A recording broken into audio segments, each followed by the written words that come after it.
معي فاطمة دقداقي مختصة في التأطير والتدريب الرياضي والذهني. صباحك سعيد. صباح الخير.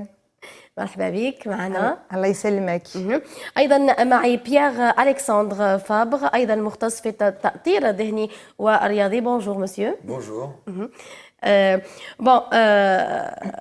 Bonjour et bienvenue chez nous. نبدأ معك. صح. La première question, on va parler. تفهمي شوية عربية؟ نفهم الحمد لله. بون نخليوها اللغة الفرنسية لبيير. داكا. بون نتحدثوا عن مبادراتكم يعني لي انيشيتيف. داكور. ما هي الأهداف هذا التكوين يعني الذي لديه علاقة بتكوين مدربين يعني مؤطرين للياقة البدنية؟ Les initiatives. D'accord. Les initiatives, أنا coach sportif في باريس. Donc أنا درت هذه la formation تاع le coaching في le coaching sportif وفي la préparation mentale. ونخدم في la formation donc نفورميو les coachs في باريس. وكل عام نجي للجزائر ونجي شحال خطره في العام نجي ابوبخي 3 مرات 4 خطرات للجزائر. نحب بزاف الجزائر، عندي كاع لا فامي هنا نتاعي.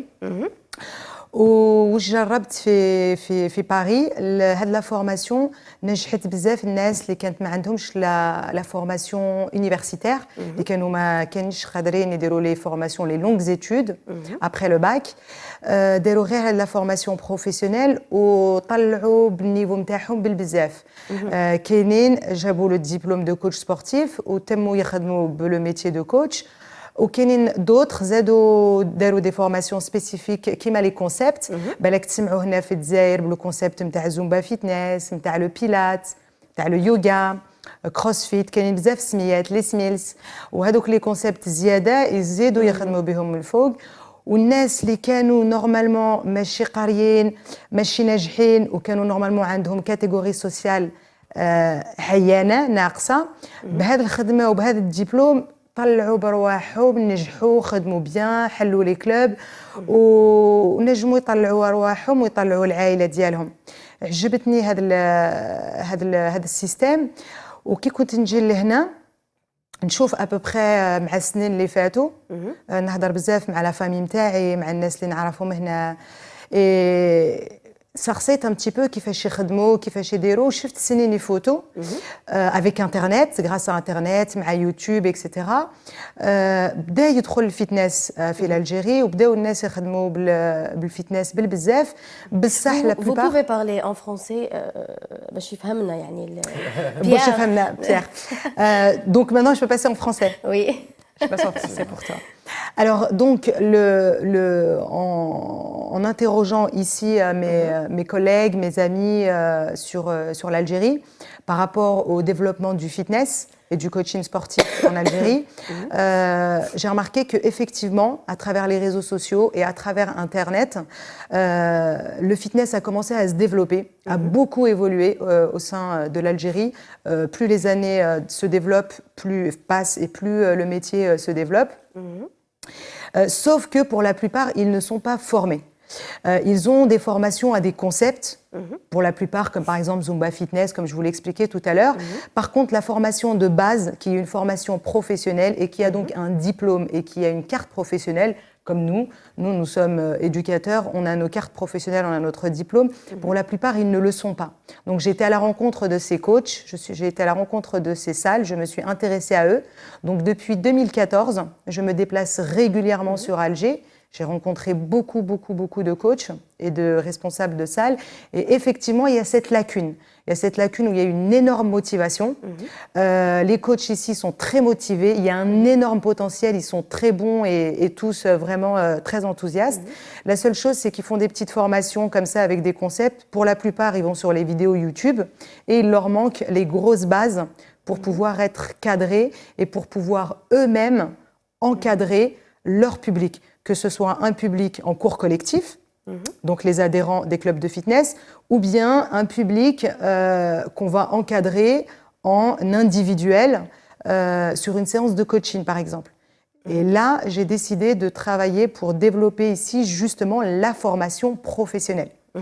Et donc, on a organisé cette première formation aujourd'hui. Quels sont les objectifs de cette information? De cette formation-là? Pardon, de cette formation. Alors, la formation là, qu'on va mettre en place donc, à partir d'aujourd'hui, c'est aujourd'hui et demain, elle s'intitule « Les basiques fondamentaux du coaching sportif ». Évidemment, sur 2 jours, nous pouvons dispenser seulement une formation certifiante.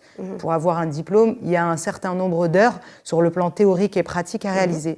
L'objectif de cette formation pour aujourd'hui, ça va être d'enseigner les bases fondamentales à des coachs qui aujourd'hui enseignent sur le secteur fitness ou sur le secteur encadrement en plateau musculation, sur les structures de fitness. Ça va leur enseigner les bases minimales pour qu'ils puissent encadrer leur public en toute sécurité, c'est-à-dire en respectant leur intégrité physique. Veiller à ce qu'ils ne se blessent pas et eux-mêmes qu'ils soient en posture d'encadrer justement un public. Et le but, évidemment, à travers cette première formation qui est les basiques fondamentaux, c'est de développer la formation professionnelle diplômante. On va pouvoir avoir un encadrement et une législation autour de ce métier qui se développe énormément aujourd'hui. Et à travers cette formation diplômante, pouvoir attribuer un diplôme reconnu par l'État qui va pouvoir ramener les coachs fitness et les coachs sportifs à encadrer en toute sécurité. D'accord. Votre avis, Monsieur Pierre? Alors, je suis très heureux d'être venu en Algérie, donc c'est ma première fois ici. Je suis très heureux aussi que Fatima Degdagui ait proposé en fait une formation différente. C'est-à-dire en France, on a les 2 aspects. L'aspect universitaire, comme vous pouvez l'avoir ici, qui est très théorique. Et en France, on a la chance que chaque fédération, encadrée par l'État, propose des éducateurs sportifs dirigés par rapport, par exemple, si vous êtes entraîneur de foot, bah, vous avez un diplôme d'entraîneur de foot. Si vous voulez être coach sportif, bah, vous avez une formation concrète et diplômante de coach sportif et d'éducateur sportif. Donc on aimerait apporter en Algérie, et c'est là où je la rejoins, je sais qu'ici vous avez la formation universitaire, elle est assez longue, elle est très théorique, et en fait en amenant les basiques fondamentaux du coaching, c'est arriver à être directement concret, c'est-à-dire la plupart des coachs sportifs ont besoin d'être organisés, d'avoir des outils qui sont tout de suite utilisables sur le terrain avec les gens qui vont avoir en salle de remise en forme. Et en France, en ayant la chance, moi, d'être formateur de coach sportif directement sur Paris, eh ben, on apporte directement les outils nécessaires pour qu'ils soient les mieux armés face à leur public et pouvoir répondre directement aux attentes des salles de sport. Madame Degdagui, la formation va durer 2 jours. Oui, cette formation qui s'intitule Les basiques fondamentaux, elle va durer 2 jours, sur aujourd'hui donc, et demain. Comme je vous l'ai dit, c'est vraiment les bases fondamentales, comme le dit très bien le nom. Donc vraiment Quelles sont les étapes principales de votre activité? C'est-à-dire les étapes principales يعني, de notre métier ou de la formation? De la formation. De la formation. Alors l'étape, par rapport à l'objectif, c'est ça le projet? Oui. Alors l'étape, c'est à travers cette première formation qui s'intitule donc les basiques fondamentaux, c'est d'enseigner, et comme le disait Pierre-Alexandre tout à l'heure, de ramener les outils aux coachs pour qu'ils puissent être tout de suite opérationnels face à leur public. Donc leur présenter le contenu professionnel parce que évidemment il y a des coachs ici qui sont très très bons et qui sont formés sur le plan universitaire, donc les longues études. Là on va parler du professionnel et de ramener la formation diplômante qui va être un petit peu plus longue parce qu'il y a un certain nombre d'heures à mettre en place avec une alternance sur les salles de sport. Et donc dans ces étapes-là, on va arriver sur une formation diplômante. Des stagiaires qui vont obtenir un diplôme, ils vont être en alternance avec des structures de fitness, donc ils vont pouvoir être opérationnels en même temps qu'ils sont en formation, être opérationnels directement sur les clubs. Alors notre intérêt aussi pour l'Algérie, l'intérêt principal, c'est que les outils sont tout de suite utilisables, c'est-à-dire qu'on a besoin d'être très organisé.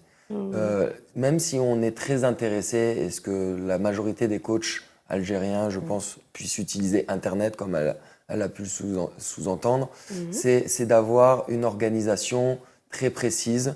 Et c'est là où on aimerait apporter le savoir-faire français et de pouvoir le partager avec les Algériens et toutes les personnes qui veulent entrer dans ce métier. C'est d'avoir un savoir-faire. Vous avez déjà une posture. La plupart des coachs ont une belle posture ici. Et c'est d'amener ce savoir-faire français ou européen directement accessible aux Algériens et pour donc avoir des compétences élevées dans cette matière de coaching, puisque ça fait déjà plusieurs années qu'en France et en Europe, cela se développe assez facilement. Et je sais qu'il y a un grand développement ici à Alger. C'est pour cela que je pense que Fatima Degdagui m'a demandé de venir aussi pour partager nos compétences. D'accord. De quoi s'agit le coaching sportif et mental? Alors, le coaching sportif, déjà, il faut revenir à l'étymologie du mot coach, c'est accompagner. D'accord. Donc, accompagner quelqu'un, maintenant, on voit, il y a plein de coachs. Coach sportif, mental, cuisine, etc. Et donc, le but, en fait, du coaching sportif, ça va être d'accompagner les gens à réaliser des objectifs de vie sportifs. Ça va être perdre du poids, ça va être renforcement musculaire, ça va être de développer des qualités physiques.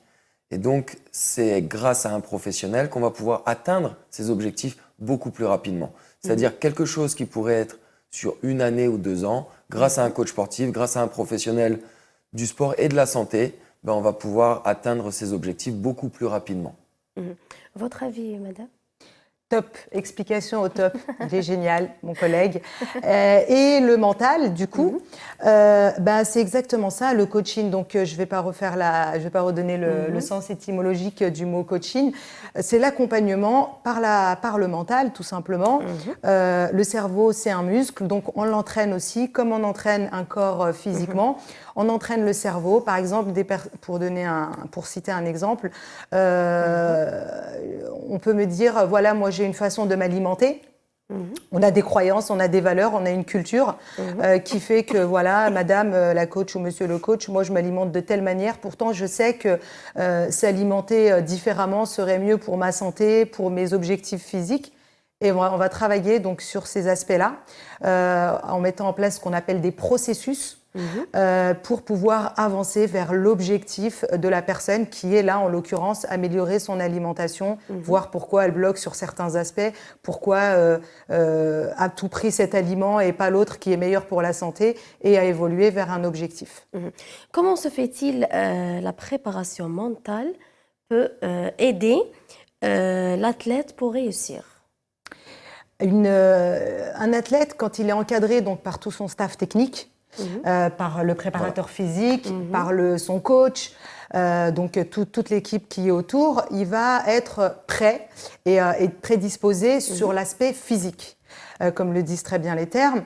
Ensuite, on est tous des êtres humains, on sait comment fonctionne un être humain, on a l'aspect émotionnel, on a l'aspect, le côté affectif par exemple.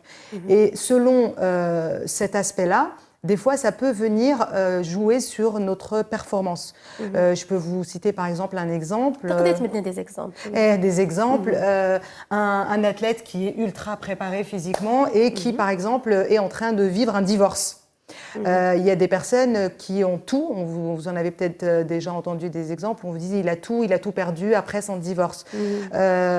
Cette personne-là qui va être en train de vivre une difficulté dans sa vie personnelle qui joue sur son émotionnel, quand elle est accompagnée sur le plan préparation mentale, ça va peut-être lui éviter de passer par des échecs. Ou à l'inverse, une personne qui tout simplement va améliorer ses performances, on va aller chercher au niveau de ses potentiels et de ses ressources et on va aller les développer à travers le travail de l'accompagnement en préparation mentale. Et puis voilà, pour ajouter, moi j'ai la chance d'être le préparateur physique du Paris Basketball, donc à Paris, pour l'équipe professionnelle. On a un problème, par exemple, en performance. Vous avez l'entraîneur qui va s'occuper des savoirs techniques. Il va y avoir le préparateur physique qui va s'occuper de la condition physique des joueurs. Mais il y a un paramètre et qui peut aider les athlètes. C'était la question que vous posiez. Pourquoi la préparation mentale? c'est que souvent il y a besoin d'un interlocuteur pour lutter face au stress. Par exemple, vous pouvez avoir être galvanisé. Vous avez gagné la Coupe d'Afrique avec l'Algérie et félicitations au football. Et c'est vrai que lorsque vous avez des victoires, tout se passe bien.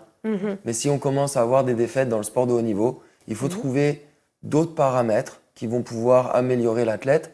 Et l'aspect mental, l'aspect psychique, psychologique va permettre de fixer des objectifs plus facilement.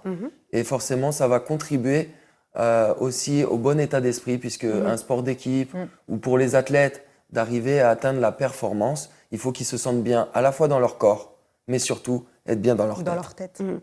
Être bon au bon moment, c'est l'objectif de l'athlète. C'est ça. Être bon au bon moment. C'est ça, parce que quand il y a les Jeux Olympiques cette année, et si l'Algérie va faire des bonnes médailles, il faut être bon au bon moment. Et c'est vrai que c'est des courtes périodes.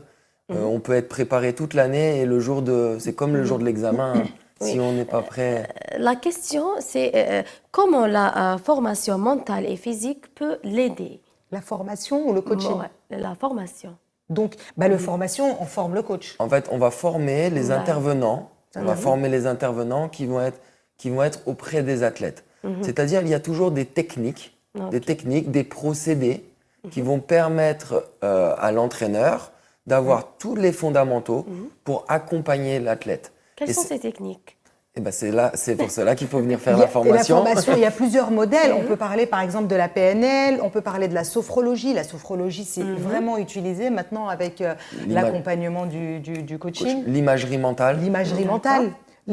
Sur l'imagerie mentale, par exemple, on va se projeter. Par exemple, un skieur, on va l'envoyer sur la piste, dans sa posture, comment il va se positionner, comment il imagine les gens autour de lui, comment il les voit, ses proches, qu'est-ce qu'il les entend, lui dire, vraiment se mettre en situation par rapport au jour J. Il y a tous les processus de travail pour la gestion du stress. Il y a plein de méthodes comme celle-ci. La forme physique peut-il jouer un rôle dans un travail rentable? Clairement. Oui. Clairement. Là, c'est incontournable. De toute façon, on le voit bien sur les entreprises. Maintenant, je pense que c'est clairement compris, même les patrons le savent. Plus les personnes vont s'entraîner, plus vont aller pratiquer une activité physique, plus ça va jouer sur leur santé physique et la santé mentale, automatiquement. Ce qui est très important à voir, c'est que ça fait à peu près une dizaine d'années maintenant en France que le sport en entreprise s'est développé et qu'il y a eu beaucoup d'opportunités des coachs sportifs d'amener les gens à prendre soin de leur corps. Et parce qu'on a remarqué qu'il y avait de moins en moins de maladies professionnelles, il y avait moins d'absentéisme. Et si une personne n'est pas malade, si une personne est en bonne santé, elle peut travailler pour l'entreprise et travailler plus longtemps. Et c'est vrai que c'est à la fois, c'est pas un temps perdu parce que on peut se poser la question en disant c'est un loisir. C'est pas forcément qu'un loisir, c'est surtout amener les gens à prendre conscience que s'ils font de l'activité physique, ils vont pouvoir, les entreprises, les avoir en bonne santé et donc être présents au travail et être performants surtout pour l'entreprise. Oui. Madame Degdegui, est-ce qu'on a besoin de créer une culture sportive dans notre vie pour être toujours en bonne santé? C'est clair et net que moi, en tout cas pour mon objectif et dans mon initiative de développer la formation, donc c'est ça, la grosse initiative et le gros projet, c'est de développer la formation pour qu'il y ait un maximum de coachs sportifs diplômés évidemment et compétents naturellement, pour faire en sorte qu'il y ait que la pratique de l'activité physique s'intègre dans le style de vie du plus grand nombre. C'est que ça s'inscrive dans le style de vie comme se lever, prendre une douche, le fait de pratiquer une activité physique. Et ça, c'est une culture qui s'enseigne.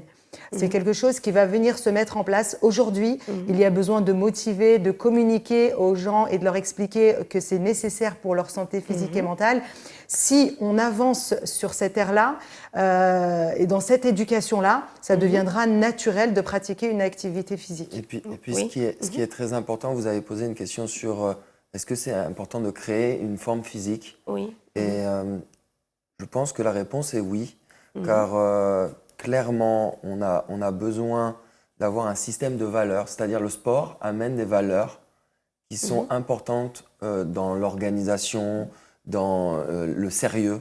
C'est-à-dire lorsque vous allez à la salle de sport, vous avez peut-être vous lever le matin à 7 h du matin, ben, pour vous entretenir, vous allez vous lever 1 heure plus tôt pour arriver à être en bonne forme. Donc il y a un système de valeurs derrière créer une forme physique qui est extrêmement importante. D'accord. Oui, exactement. Je rejoins PA là-dessus, dans le sens où, effectivement, quand les personnes sont dans l'activité physique, ils apprennent à mieux s'alimenter automatiquement. Au début, peut-être pas spécialement.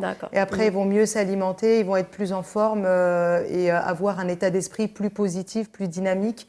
Et ça va se répandre autour d'eux, dans leur environnement, au travail, partout. Et puis, il faut savoir aussi que ce n'est pas juste pour les athlètes. Lorsqu'on entend parler de sport, ce n'est pas que pour les sportifs, c'est pour vraiment l'ensemble de la population. Et ça, c'est important. Merci, merci beaucoup pour ce débat. Ravi de vous retrouver avec nous ce matin.